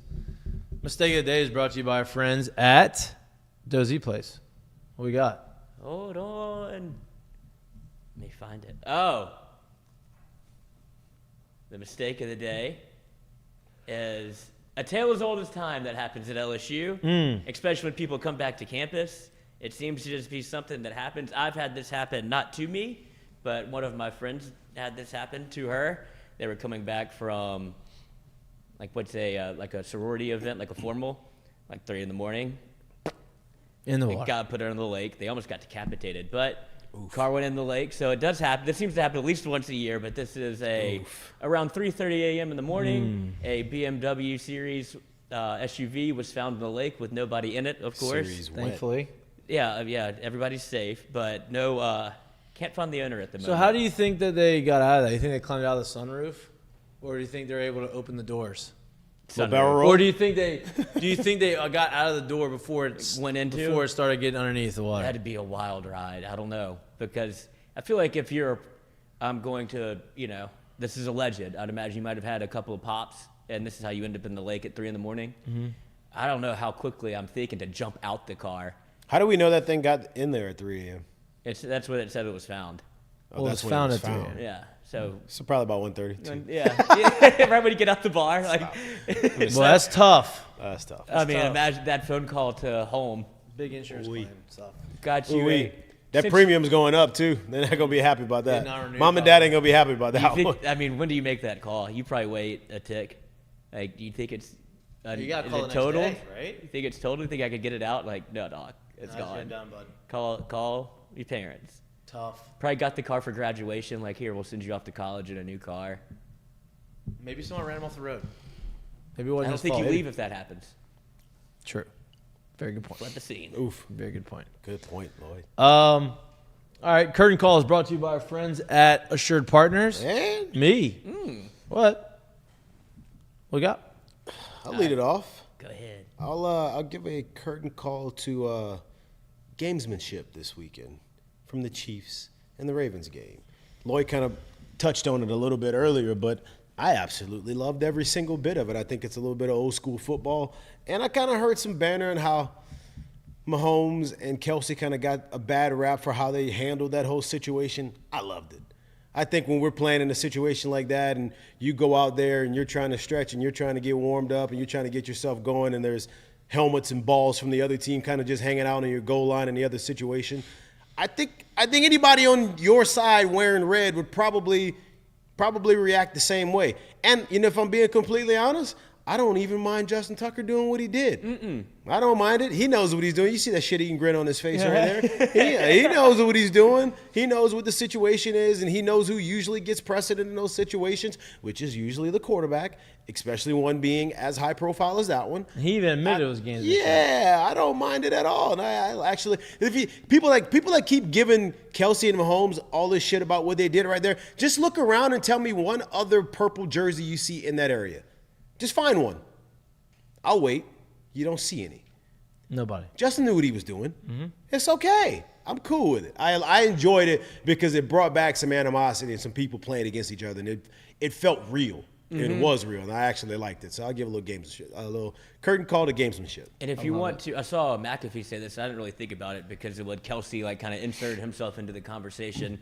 Look at where he put some of this stuff. I mean, this the ball's it's on the goal line. Yeah, this is where Mahomes is doing his feet work. He needs to get out of. That's not the storyline we want coming out of Baltimore in pregame. Is Mahomes tripped over your helmet? And I heard McAfee talk about he's probably got a kicker drill where he does maybe this one-step thing from the goal line. Well, I'm sure he could probably do it from the 3. I'm sure he could probably move it to a hash. I'm sure he could probably do it from a different spot when he sees the other opposing quarterback about to warm up right there. He knew what he was doing, and I'm okay with what both sides of them did. Absolutely, and that's. I mean, it feels like it kind of got into what Baltimore it could almost played into Baltimore's mindset a little bit where the Chiefs come in and start bullying you around. It's like, no, we bully people. That's been the Ravens all year has been their mindset of we're the tougher team.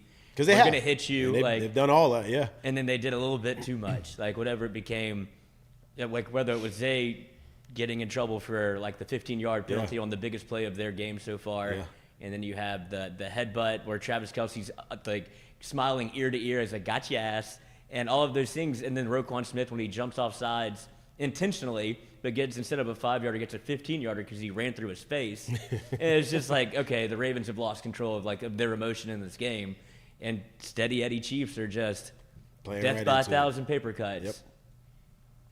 My curtain call is to science.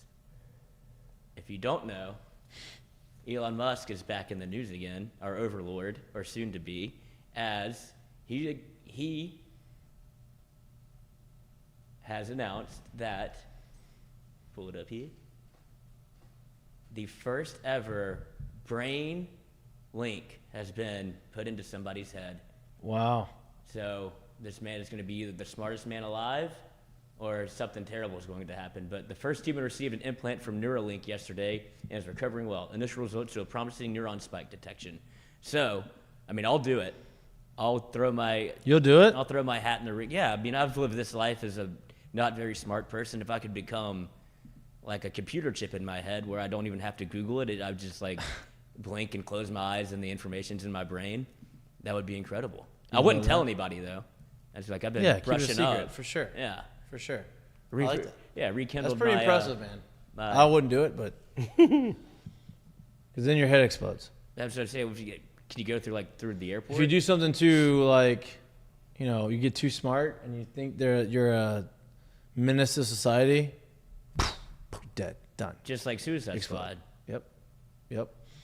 All right. I got a couple. Obviously, we talked about Brock Purdy.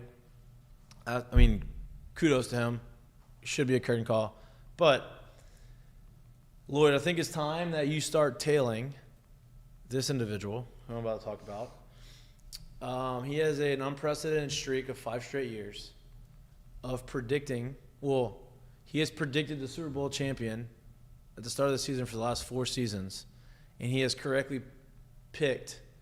predicted the Super Bowl matchup before the start of this season. And me. Peter Schrager. From Good Morning Football. Oh, because he's plugged in with the NFL. Huh? He has the script. He has the script. That's what everybody's saying.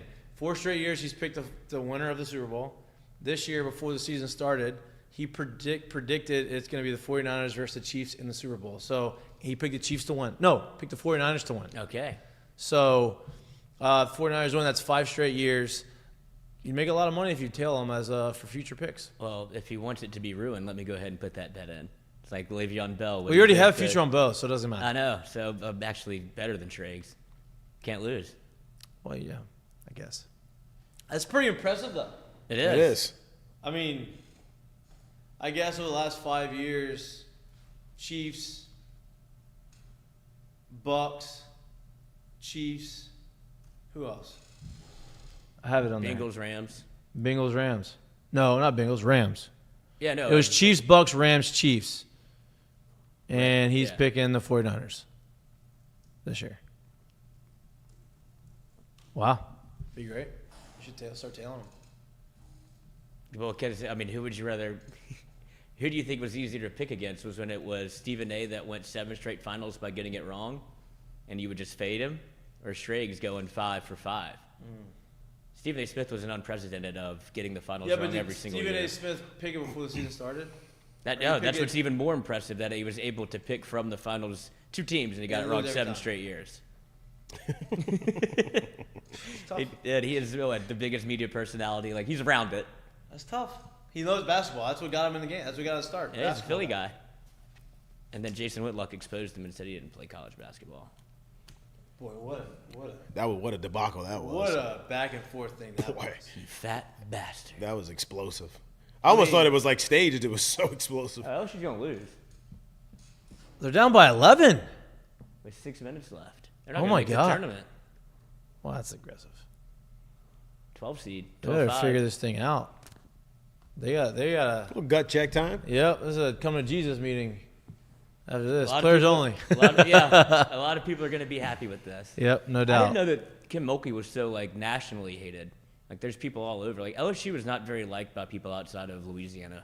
It used to be LSU women's basketball or no, LSU in general? LSU in general now. Like, I nobody likes, disagree with that. I would say from the national side, like, nobody really likes Brian Kelly. Nobody really likes Kim Mulkey. Like, the persona and what it is, like, it's a far cry from when, I guess, everybody was. Coach O. Yeah, they loved him. Les loved him. And now Whatever. it's like, oh, look, they might be serious. Look, Brian Kelly keeps winning. Austin and Thomas is back. He starts. Austin Thomas back. That's a big pickup. But he starts winning. Obviously, look, Brian Kelly's personality right now is way different than it was when he's at Notre Dame. Right? People don't like him because he's at Notre Dame. Now he comes here, so they don't like him just because of that. I think he's changed a little bit, at least in the public eye. I don't know what he's like behind the scenes. So I think Yeah, but you don't see the red-faced Brian Kelly. you don't see that meme anymore. So where- you start winning. I think you're gonna start seeing. He's been. more of I his feel like he's personality. been not doing that for a while though. Right. Yeah, it would creep up at Notre Dame every now and again where it was. Yeah, but it was from Cincinnati to Notre Dame. It was like This a man's gonna weekly lose his occurrence. temper, Yeah, yeah. And I think he's gotten away from that for a while. now. Yeah. Good for him. That's got to be a hard way to live.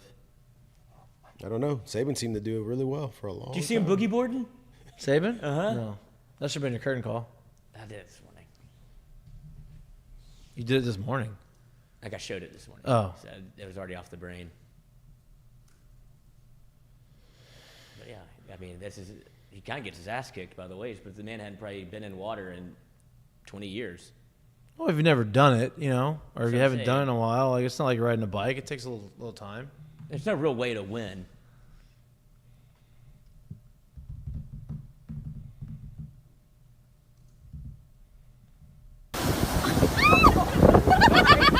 Oh, there it Every time. But I mean, he's just enjoying is. himself. He's loving it. That's probably from the backyard of his house. It's a man-made boogie board. Well, no, it's just like he's on the beach, so he just Yeah. walked down from his house to the beach to boogie board. He He didn't think he was gonna get paparazzi in his own backyard. It's the right tiger filming him. Neighbor's tiger. He's gonna be so good at golf. That means Colby gets to go and maybe train Nick Saban too. Colby Touye, my trainer. Oh yeah, I'm Colby sure. goes to Tiger's house and trains him every morning. What about Charlie? I'm sure. I don't know. I'm sure Charlie's in there. Full. Get Charlie- choked up talking yeah. about the woods. Charlie looks like he's putting on some weight too. Like he's getting. Yeah, from the first father-son to the most recent one, it's like, okay. Yeah, genetics are kicking Growing in. up, right? Yeah, that's the tiger part of him in there, Yep. not the Swedish one. And And Anthony Kim is back. Anthony Kim is back. I'm excited. The Live Golf's gonna pay back his policy. I don't know if he's signed with Live Golf yet, but just because, like, for context, he signed a 10-year deal with the PGA for injury compensation, so he couldn't play No, it competitive wasn't a golf. 10-year deal. I'm pretty sure it was. I thought it was a total disability policy he signed. No, I think it expired after 10 years, from what I read, but that's just me Okay, glancing. But I maybe. think you could be right too. I just knew that if he got paid a certain amount of money to to not be able to play golf, if he did play, he would forfeit that money, and it's either expired or Or you he pay it decided back. I wanted to. Yeah, I would. But then if he goes to live, they say, okay, here's $100 million. We'll pay it back to $10 million. It'll be okay. And now I feel like it's okay to do that. They just whatever. had Tyrell Hatton move to live.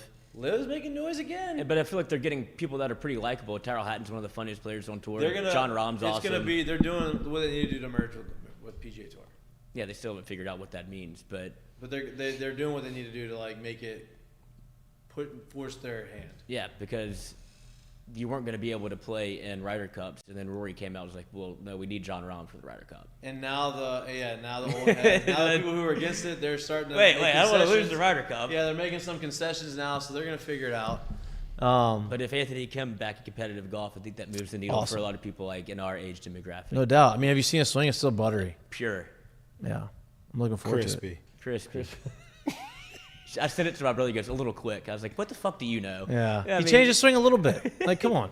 Got older. He's got a long. He's been out there tinkering with it for a long time. I just love people that watch professional golfers swing the club like, oh, it's a little quick. Like, you do it then.